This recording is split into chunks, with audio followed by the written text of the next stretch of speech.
Let me show you one of the biggest mistakes founders make when a dispute begins. We worked with a founder who believed he had almost no leverage. He thought there simply wasn't enough evidence. Most people would have assumed the case was over before it even started. That's not how disputes actually work. And that's where our approach was completely different. This is how founders think. No contract, no perfect evidence, no case. It feels like you've already lost, but that's usually the wrong conclusion. You're looking for one document when the real evidence is much bigger than that.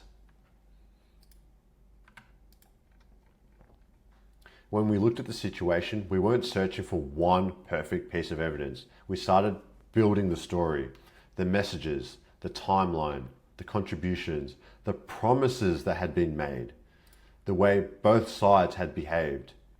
Individually, they might not seem significant. Together, they started telling a very different story. So instead of asking, can we win? We asked, what can we actually prove? We reviewed everything. We built the timeline. We strengthened the legal position. Then we applied pressure in a structured, strategic way. That's exactly what our get out of trouble fast approach is designed to do. For this project, we didn't rely on one piece of evidence. We rebuilt the case from the ground up. We prepared the legal strategy. We issued formal correspondence.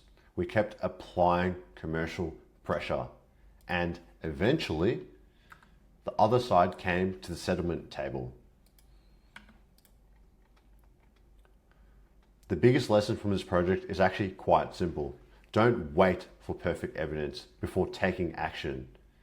Great cases are rarely handed to you. They're built, and sometimes you have far more leverage than you actually realize.